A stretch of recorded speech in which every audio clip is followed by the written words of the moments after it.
Seguimos, señores, con más. Tengo una llamada por aquí rápidamente. Déjame salir de la llamada para entrar en detalles con los temas de este día. Saludos, ¿quién me habla y de dónde? Buenos días, William. Le habla Héctor Muñoz de aquí, Virginia Beach, Virginia. La temperatura ha estado bastante agradable en estos días. Parece que el invierno da reversa para atrás, después retrocede para adelante y así mantenemos y andando con todos los trapos encima. Bueno, yo quisiera ir a Estados Unidos en abril, pero si eso no se arregla rápido, no creo que. Bueno, ya en el mes de abril la temperatura es muy raro que descienda, que baje sobre los 50, se mantiene todo el tiempo de ahí para arriba. Pero yo estoy asustado. Y yo quisiera que Yo usted... estoy asustado también porque es que allá en Estados Unidos están haciendo muchas redadas, entonces.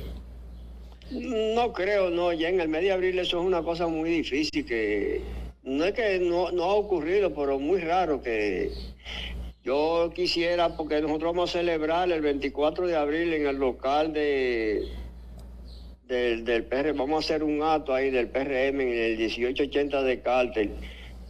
Voy a coordinar con usted para ver qué tipo de ayuda podemos hacerle para que usted haga un acto venga aquí para comparta con nosotros. El 24 de abril. Sí. Mire, una buena fecha para uno ir allá.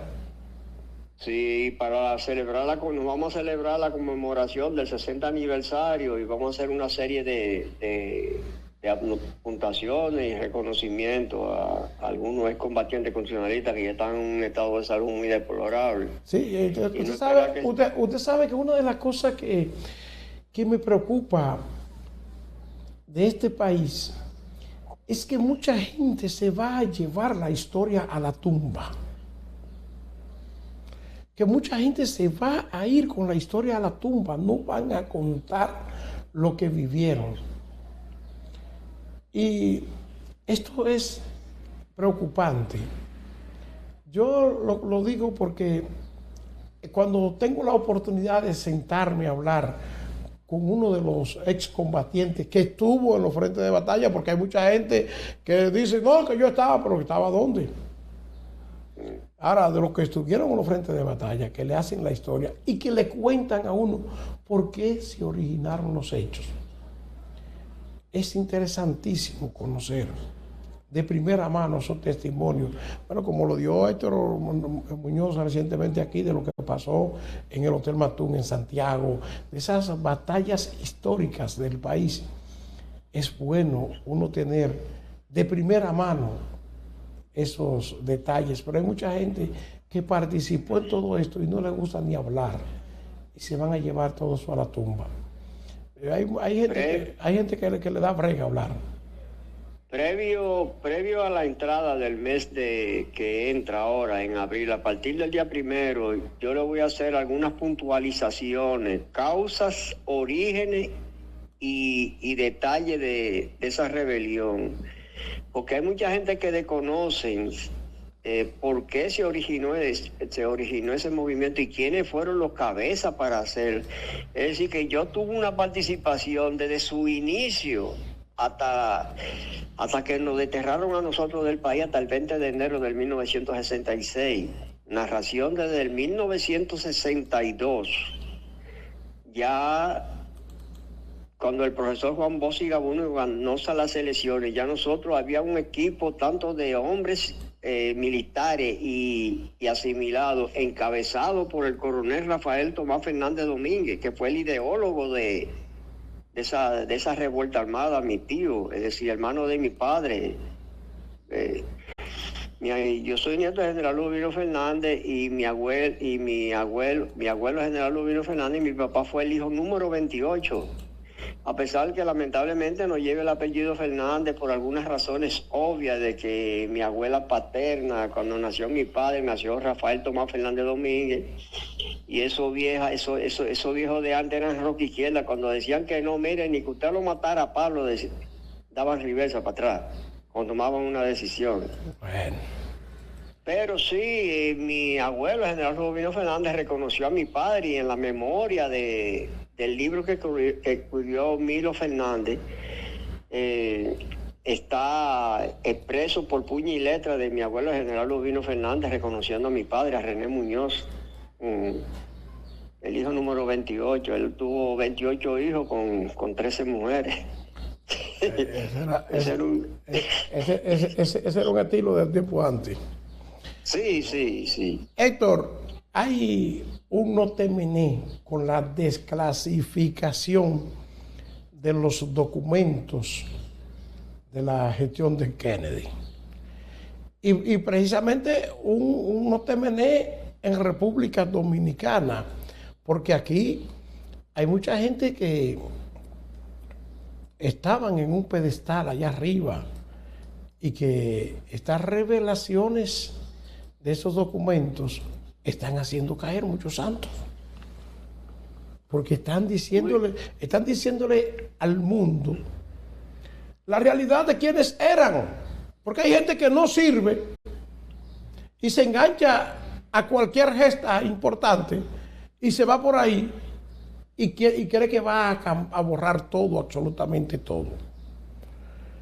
Y estos documentos han venido a decir al país, miren, esos héroes que ustedes creen que son héroes, no son héroes nada, son una especie de falsos santos, falsos profetas. Eran gente que lo que estaban era buscando viveza. Era gente que tenía un quille con Trujillo, pero que eran colaboradores de cerca de Trujillo. Y ahora sí, ahora ha llegado a entenderse que todos eran del entorno de Trujillo. ¿Qué le parece esto?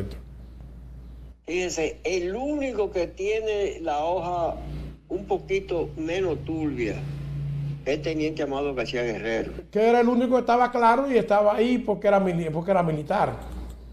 No, y él participó en esa gesta porque a él, el hermano de su novia, Johnny Ave García, lo llevaron a la 40 y encapuchado a la cabeza, él le dijo, dispare. Y él le disparó y mató a su propio cuñado.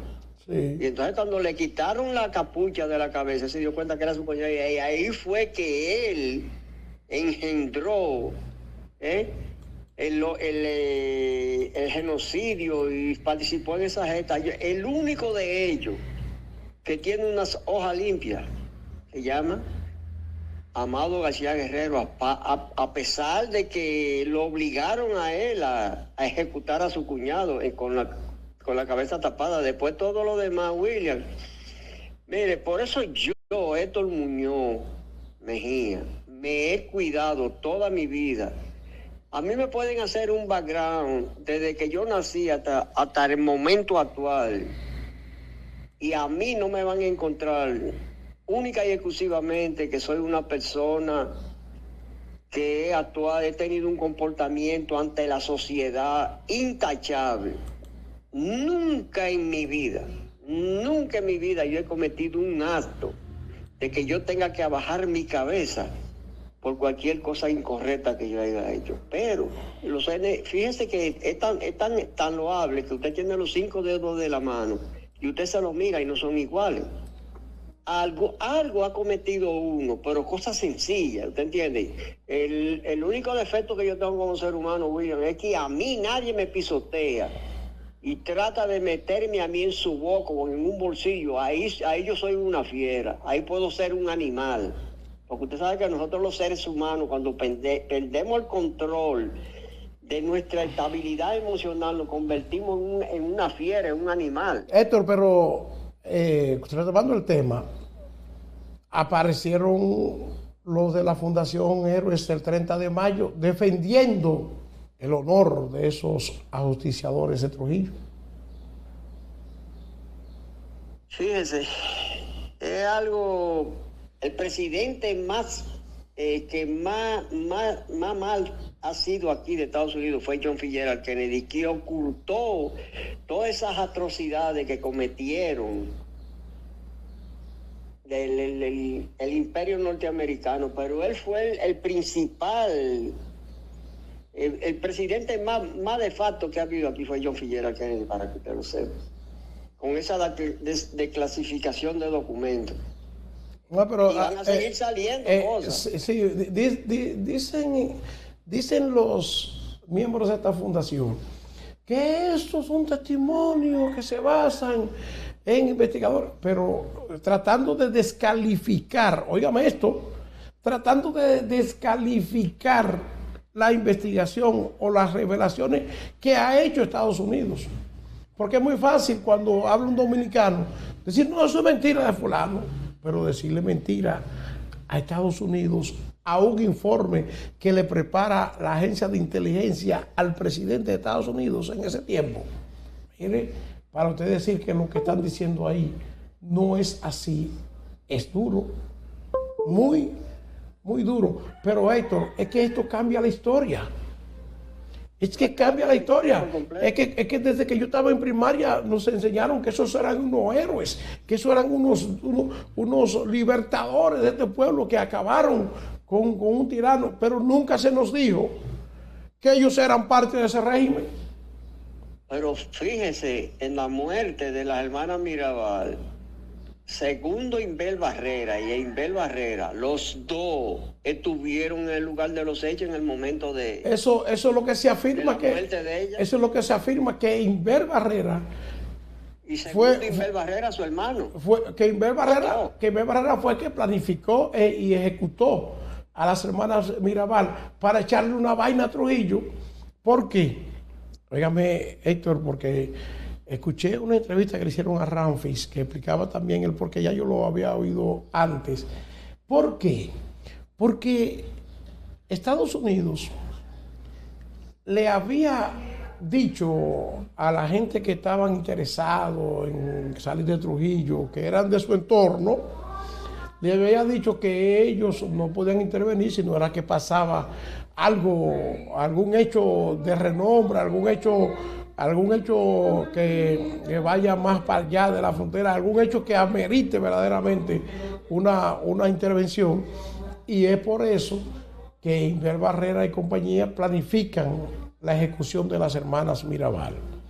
Y una de las justificaciones, Héctor, que estaba dando Ramfis en esa entrevista es que de qué mente va a caber que Trujillo haya tenido interés en eliminar a las hermanas Mirabal por cuestiones políticas, si quienes eran de verdad, si quien era de verdad de un movimiento 14 de junio era el esposo de una de ellas, Manolo Tavares, y Manolo Tavares, el régimen de Trujillo no lo había matado, sino que lo tenía preso. Entonces no había interés, dice Ramfis, de Trujillo de eliminar a nadie. Hizo una afirmación, y yo me he puesto a meditar, Héctor, que quizá usted me pueda ayudar en esto.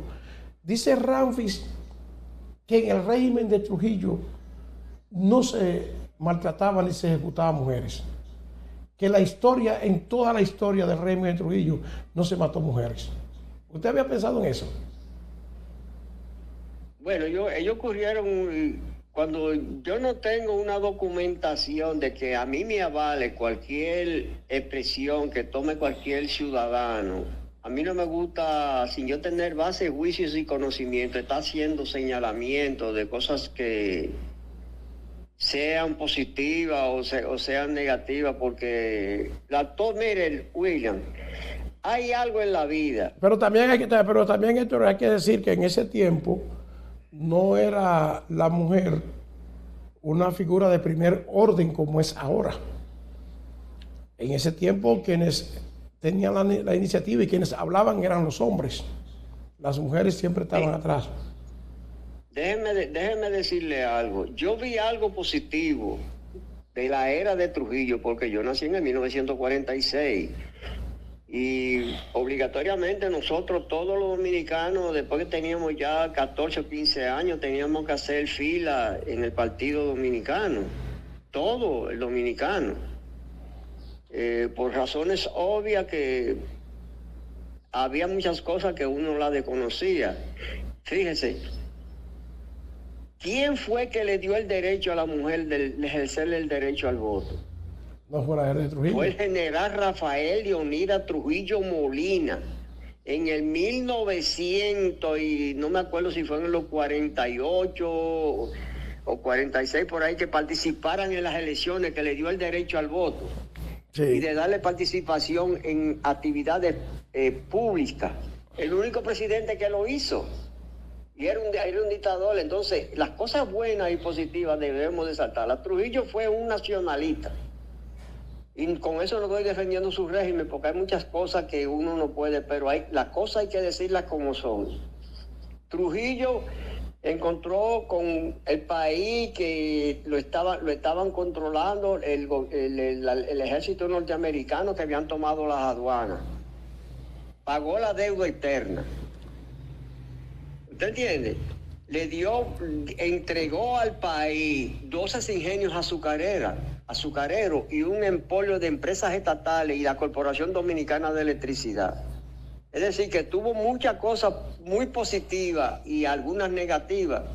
Entonces, razones obvias que tengan la gente para hacer argumentos. Yo sí puedo señalar lo que yo viví. Yo nunca vi que existían los servicios de seguridad como en todos los regímenes, pero yo nunca vi maltratando a nadie en la calle. Usted se acostaba en la calle Usted se acostaba en la calle y se arropaba con dinero y nadie era capaz de tocarlo a usted. Héctor, usted sabe qué es lo que a mí me indigna. A mí lo que más me indigna, Héctor Muñoz, es que aquí hay mucha gente que ha vivido de ser antitrujillista. Y mucha gente que se ha lucrado de ese discurso antitrujillista después de la muerte de Trujillo. Mucha gente que se ha puesto la capa de héroe siendo bandido en este país. Eso es lo que a mí me duele. Y que me hayan confundido la historia y que me hayan enseñado la cosa contraria. Eso es lo que a mí me duele. A mí me duele eso. Trujillo era tan nacionalista que a todos los grandes presidentes en el entorno cuando él gobernó, él se le paró en dos patas. Se le paró en dos patas a los alemanes, se le paró en dos patas a los españoles, a los mismos americanos se le paró en dos patas, aunque me digan que fue un títere de él. Ahora, y a los haitianos lo puso en su lugar. Le tengo una pregunta, Héctor. Héctor, cuando Trujillo llega al poder, en República Dominicana lo que había era un desorden, que ponían un presidente y a la semana lo quitaban. ¿Usted se acuerda de eso? Exactamente. Eso era así. Y llegó Trujillo, Héctor, y cambió toda la cosa. ¿Se puede decir que Trujillo fue un Bukele cuando llegó al poder en República Dominicana? Era más que un Bukele. ¿Cómo así? Para que lo entienda. Mire, le voy a dar un pequeño dato. El presidente Horacio Vázquez, ¿usted sabe cuál era el adecán militar, jefe del cuerpo de ayudantes y el adecán militar del presidente Horacio Vázquez? Le voy a dar una pita, que le decían el gallito. ¿Usted sabe quién era que le decían el gallito? A Trujillo. Al general Ludovino Fernández. Ay, el gallito. El gallito era que le decían. Cuando Trujillo le dio el golpe de Estado a Horacio Vázquez, mandaron un mayor, un capitán y varios gendarmes, porque no eran guardias, eran gendarmes de la caballería del ejército norteamericano, los guardias montar caballo. Cuando llegó el mayor que dijo, usted tiene que pasar a ser el séquito militar del general Ludovino Fernández. ¿Usted sabe qué le dijo mi abuelo? Yo soy el jefe de seguridad del presidente de la República, Horacio Vázquez, que fue por unas elecciones. Trujillo es un de facto porque ha dado un golpe de Estado. Si usted es un hombre, ustedes son 6, conmigo 7, con estas 45 que yo tengo aquí, el que se me mueva, yo me lo voy a llevar. Ustedes me van a matar, pero yo me lo voy a llevar. Yo voy a llevar al presidente Horacio Vázquez hacia el barco que lo está esperando para su destierro. Cuando él lo dejó depositado en el barco, mi abuelo se retiró marchando en pacho firme para su casa. Y se le aparecieron 3 gendarmes. Y él le dijo, dígale a Trujillo que yo no lo reconozco a él como presidente. Y mi abuelo se alzó en la loma y duró 3 meses como Enrique Blanco. Y Trujillo lo único que dijo, dejen al gallito tranquilo que yo después converso con él. Hicieron las paces, se arreglaron y después Trujillo lo reintegró a él como general del ejército. Eso no lo dice todo el mundo, no, eso está escrito en la historia. Y el día que usted esté presente, yo le voy a hacer llegar, le voy a hacer ganar el libro de la vida del general Ludovino Fernández, que están todos esos detalles. Héctor, entonces lo que hizo Trujillo cuando llegó al gobierno fue una especie de revolución, de cambio auténtico en República Dominicana. Claro que sí. Pero hay otro dato, Héctor. Trujillo llega con el apoyo de los americanos. Claro, porque Trujillo era primer teniente de los gendarmes del ejército, de la Guardia Dominicana, porque eran gendarmes que le llamaban, no ejército nacional. Pero en ese tiempo también hay que anotar que las aduanas de República Dominicana la cobraba Estados Unidos. Estaban controlados porque ellos, los gobiernos anteriores, por fruto del desasiego que había de toda esa... Oiga, República Dominicana ha tenido lo único que frenó todos esos golpes de Estado que se dieron en República Dominicana, y a nosotros no se nos ha dado el mérito que se nos corresponde, que nosotros llevamos, porque si nosotros no nos hubiésemos rodado en la revuelta armada del 24 de abril de 1965, encabezado por el coronel Rafael Tomás Fernández Domínguez, Lora Fernández, Francisco Alberto Camaño de Yo, Manuel Ramón Montejarache, Héctor La Chapel Ascensión Silverio Padua, y me voy a parar ahí para no seguir mencionándole todos esos hombres y mujeres militares que tomaron la decisión de poner un esto. A nosotros el 65 frenó los golpes, las intentonas militares en República Dominicana. Usted ha visto que después de la guerra del 65, los gobiernos que han sido electos han concluido sus términos. Sí. Eso ha sido así. Esa es la historia. Y no ha sido violentada la Constitución. Porque se sabe que aquí hay pantalones para enfrentar eso. ¿Usted entiende? Ese freno que nosotros hicimos en el 1965, mire, William, la gente no sabe la magnitud. Ese fue un aporte a la historia y un mensaje claro. ¿Usted sabe a quién? A Estados Unidos. Al mundo entero. Pero sobre todo a Estados Unidos, que siempre vivía apoyando gente para dar golpes militares y ponerle que ellos querían. Entonces, ese mensaje fue claro. Ahora, esto lo que yo digo es que Estados Unidos controlaba las aduanas, o sea, cobraba las aduanas. Y Trujillo viene y estabiliza el país. Y Estados Unidos entrega las aduanas y Trujillo sigue cobrando las aduanas, estabiliza la economía del país y comienza el proyecto de crecimiento económico y el país comienza a desarrollarse. Y Estados Unidos confiaba en eso, pero cuando le llegó la hora ya de que ya era demasiado, porque ese es el problema de los dictadores, que después de un tiempo ya la gente se siente harto de ellos y deben irse, pero ellos nunca entienden que deben ceder el poder.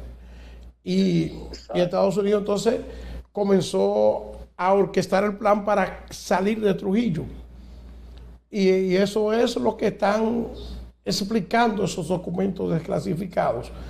Y lo más grave de todo esto es que cuando se analiza el asunto de la muerte de Trujillo, nos encontramos con el panorama de que todos los que participaron eran del entorno de Trujillo. Todo, sin excepción ninguna. Que no había uno que fuera de lejos, sino todos del entorno. Eso también me deja a mí entrever una cosa, Héctor. Y es que Trujillo parece que se nutrió de colaboradores, de que todo el que tenía condiciones en el país para trabajar y ser parte del gobierno estaba en el gobierno. Esa es la realidad. Mire, William, con relación a la rotación de los cambios de los policías en los destacamentos, en la era de Trujillo, a usted lo trasladaban a una provincia y a usted nada más le daban 90 días. Es decir, que los militares vivían brincando como los macos, policía, guardia, marino y todo el mundazo. Los rotaban cada 30 días. Aunque en 30 días, después de 30 días, es que usted, cantonado en un sitio como militar, es que usted rompe a hacer la cadena para usted cometer actos de corrupción, muchísimas cosas negativas. No, pero ahora no quieren cambiar. Yo conozco un caso.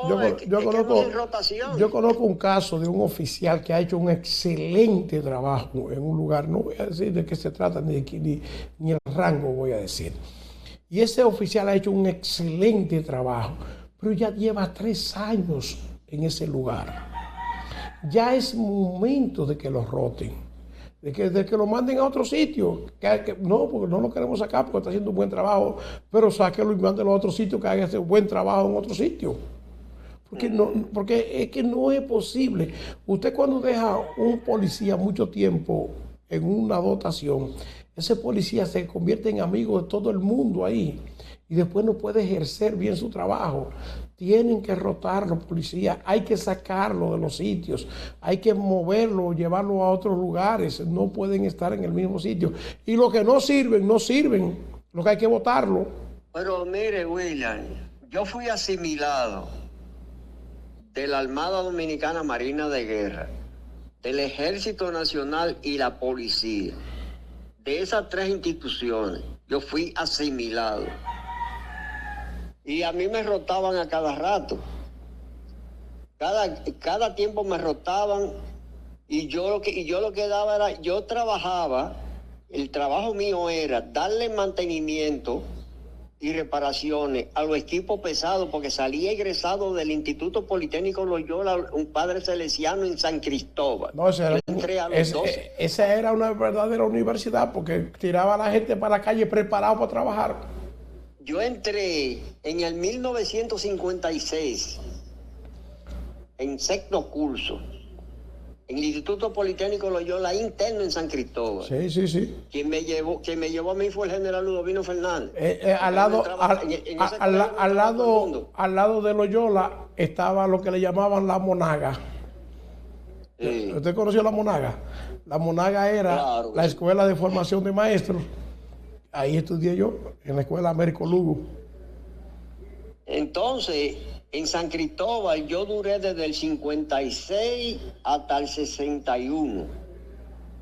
De ahí salí yo con mi profesión de mecánico automotriz diésel y a mí me mandaron, entonces a mí me querían enganchar como capitán del armado mío. Yo dije que no, que yo podía ser asimilado.